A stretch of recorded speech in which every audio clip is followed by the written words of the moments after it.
All right, so this guy, I don't know where I found out about this book. It's called The Monogamy Gap.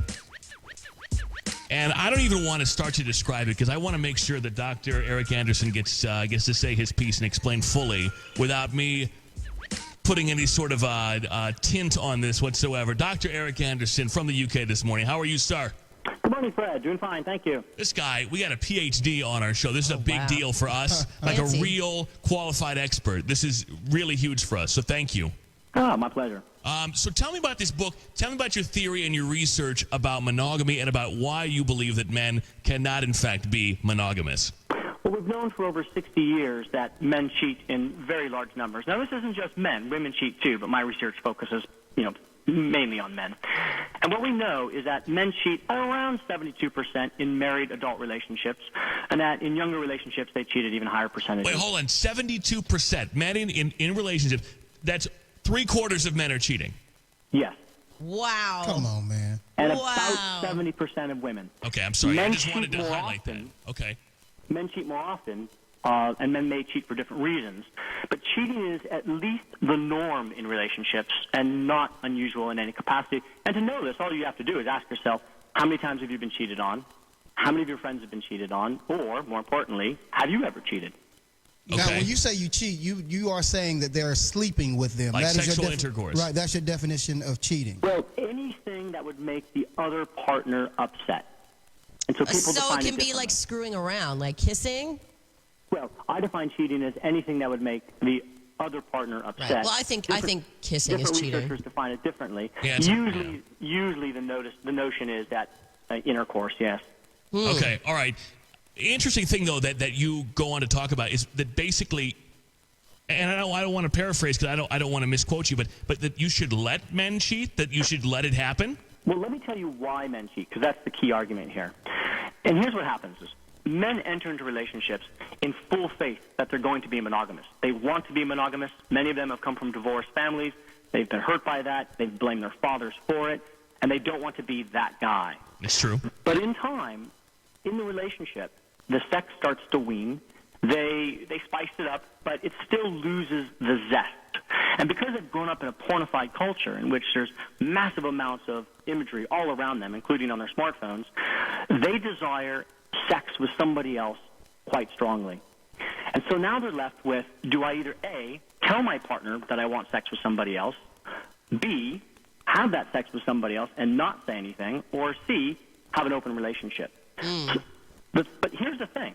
Men say, I can't tell my girlfriend that I want sex with somebody else or that I want to be in an open relationship because if I do that, she'll slap me and then break up with me, and then I'll have nothing. Or cut me or shoot me or something. Right. Yeah. And so here's the deal. Ironically, cheating on your partner is a way to show, I'm not saying that you should do this or that, but ironically, when men cheat on their partners, it doesn't mean that they fail to love their partners. What men tell me is, if I fail to love her, I'll break up with her. I love her, and I want to keep the relationship, but I want sex with somebody else. So the rational solution to them is to cheat. Most of the times they don't get caught.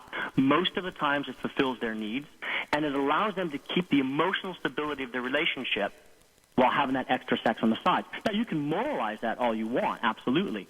But the reality is most men do this, and I wanted to know why.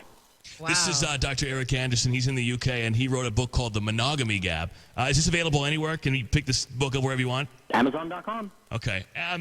I just think it's interesting. And how have you, in your research, how have you found that this goes over? I mean, is this a justification that I can't think of any woman that's going to say, oh, well, you love me, and you're a man, and you have this human need for sex, so by all means. I mean, have you found that most women reject this principle, I would assume? Oh, absolutely. And see, that's the problem. The United States, the United Kingdom are very strongly monogamous cultures. And we don't allow people in open relationships to have parity with those in monogamous relationships. In other words, open relationships are so highly stigmatized that essentially they don't become a choice. But in other cultures, for example, in France, where men are permitted to have mistresses, it's often viewed as just an acceptable thing that men are going to do. There's less stigma about it, and it permits men to be more honest.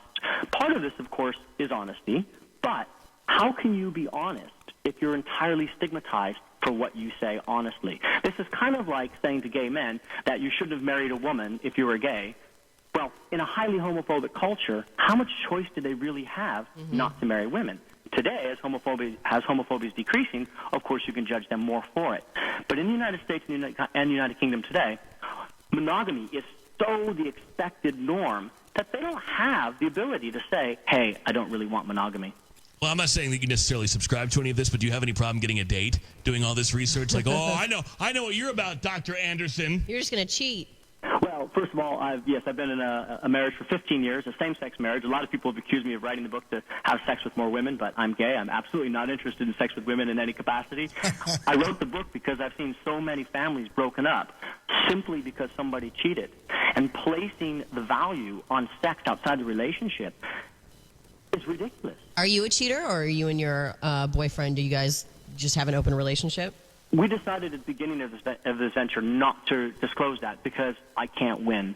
If I say that I'm in an open relationship, then half the audience will say, well, he's only justifying his own relationship. And if I say I'm not in an open relationship, they'll say, well, if you can't even do it, then what makes you think anybody else can do it? So I guess in summation, Dr. Anderson, are you suggesting that, or would you suggest that that more relationships would be successful if women just accepted from the beginning the fact that their man will stray? And vice versa. Wow. Wow. And in fact, it's safer because we expect with monogamy that there will be no STIs. But what happens is when men cheat, they almost exclusively don't use protection because if they had protection, that would be a sign that they intended to cheat. The first time they cheat, it's almost always under the influence of alcohol, and it almost always just happens. And therefore, they're having unprotected sex, which they then bring back to their partners. But for those in open relationships, because it's expected, one is always prepared, one always has contraception. Wow. It's interesting because everything that we've ever heard is never, guys only cheat for sex. It's always like, well, they're not getting something else from their women. Like their women are not telling them that, they don't appreciate them or whatever. Like it's not always a sexual thing that we've been hearing. And you're saying it is purely sexual. Or how could you love a woman? How could you love someone truly and then go off and cheat on them physically? And what you're saying is they're mutually exclusive. Now, some of your callers will be quite upset by this because they've had their partners have affairs on them. And an affair is an entirely different perspective. An affair is an emotional relationship. Right. Most men are only interested in the sex, and it's very much so like pornography. When men are watching pornography and when they're masturbating to pornography, they're not thinking, ooh, I'd like to have a deep emotional relationship with her. And it's the same thing when they go out and they have sex. They're just looking for the sex. I don't and know. so, yes, that sex is meaningless, and it shouldn't detract from the emotions in the primary relationship. Sometimes, Turquoise Grace, I feel like she and I might be able to, have a great conversation over some tea about literature. But I don't know. Maybe I'm not like most guys. Dr. Anderson, I appreciate it. The book is called The Monogamy Gap. It's available on Amazon if people want to buy it. I can't wait to hear some of this feedback, and we'll be in touch with you. I think you know what people are going to say, but we'll send you the links. You can put it up on your website, okay? That's brilliant. I appreciate that. Have a great morning. Thank you. Thank you. Take care in Chicago. So now I play this song and I say, what do you say about that?